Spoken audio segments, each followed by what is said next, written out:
ఇక ఈనాటి ప్రధానమైనటువంటి విశేషాన్ని ప్రస్తావించాల్సి వస్తే డైవర్షన్ పాలిటిక్స్.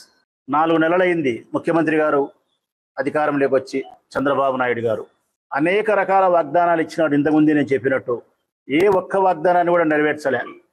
సామాజిక పెన్షన్ తప్ప, అది రొటీన్, అందరూ చేసే వ్యవహారమే.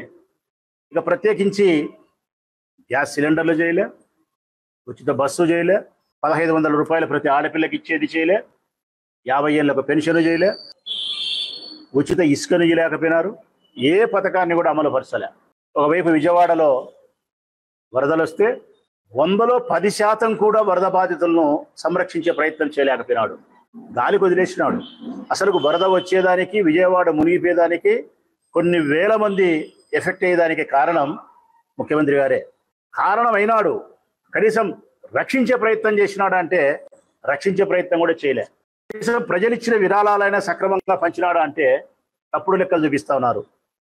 అగ్గిపిట్టలకు, కొవ్వొత్తులకు 26 కోట్లు రాసినారు. పులిహోర ప్యాకెట్లకు 360 కోట్లు రాసినారు. అసలు ఇది రాష్ట్ర ప్రజలు ముక్కును వేలేసుకుంటున్నారు.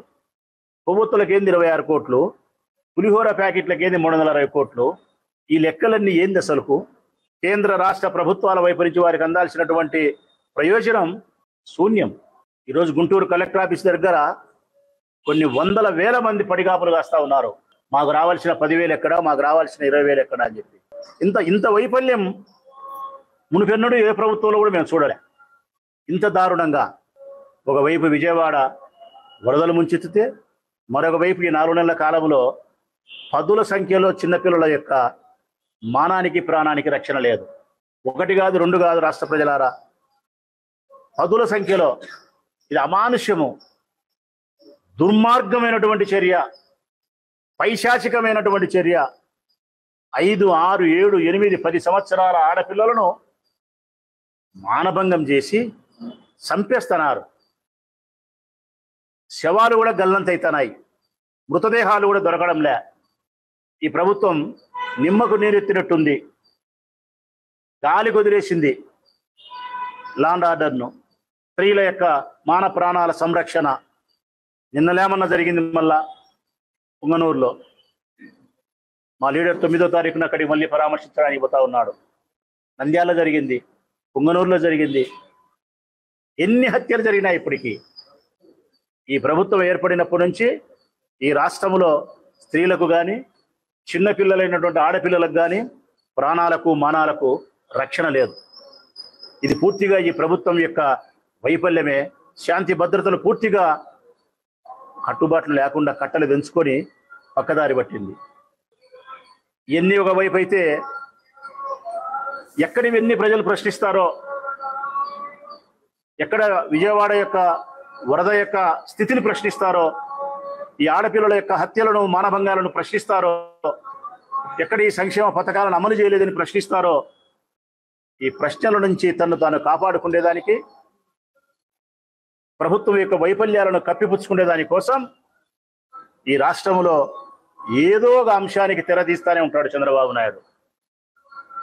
ఎప్పటికప్పుడు ఒక అంశాన్ని తెర మీదకి తీసుకొచ్చి అది ప్రజల హృదయాలలో విషబీజాన్ని నాటి వాళ్ళ మెదడులు తుడిసివేసే విధంగా ఒక ప్రశ్నను వదిలించి కొన్నాళ్ళు తప్పించుకొని తిరగడం.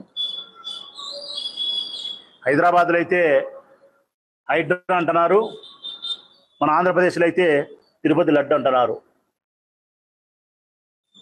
తిరుపతి లడ్డు యొక్క పవిత్రతకు భంగం వాటిల్లిందని చెప్పి తెర మీదకి తీసుకొచ్చినాడు. అన్ని మర్చిపోయేదానికి డైవర్షన్ పాలిటిక్స్. ఇట్లా ఎన్నాళ్ళు కప్పిపుచ్చుకోగలుగుతాడు ఆయన? 1 రోజు, 2 రోజులు, వారము, 10 రోజులు, నెల, 2 నెలలు, 3 నెలల కాలం, 6 నెలల కాలం తప్పించుకోగలుగుతాడు ఏదో ఒక అంశాన్ని తెర మీదకి తెచ్చి. ఆ తర్వాత అన్నిసార్లు అంతమంది ప్రజలను మనం మోసం చేయలేము ముఖ్యమంత్రి గారు. కొన్నిసార్లు మాత్రమే, కొంతమందిని మాత్రమే, కొన్ని సందర్భాలలో మాత్రమే మోసం చేయగలుగుతాం. అన్ని సందర్భాలలో అందరినీ అన్ని వేళలా మనం మోసం చేయలేం.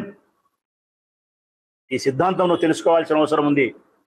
ఇది కొత్తగా మనం చంద్రబాబు నాయుడు గారి ప్రభుత్వానికి అపవిత్రత అనుకోవాల్సిన అవసరం లేదు. ఎందుకంటే ఆయన రాజకీయ జీవితం అంతా, ఈనాడు కాదు, రాజకీయ జీవితం అంతా కలంకితుడే. మోసాలతోనూ, అబద్ధాలతోనూ, తప్పుడు వాగ్దానాలతోనూ, వాడుకొని వదిలేసే విధానంతోనూ ఎప్పటికప్పుడు ఏ అండకా గొడుగెత్తి రాజకీయాన్ని చేసి అధికారంలోకి వచ్చినాడే తప్ప విశ్వసనీయత ద్వారా కానీ, విలువల ద్వారా కానీ, ప్రజా సంక్షేమ ద్వారా కానీ, ప్రజా సంస్కరణల ద్వారా కానీ ఆయన రాజకీయాల్లో ఎప్పుడు పదవిలోకి రాలే. ఇప్పుడు కూడా అంతే.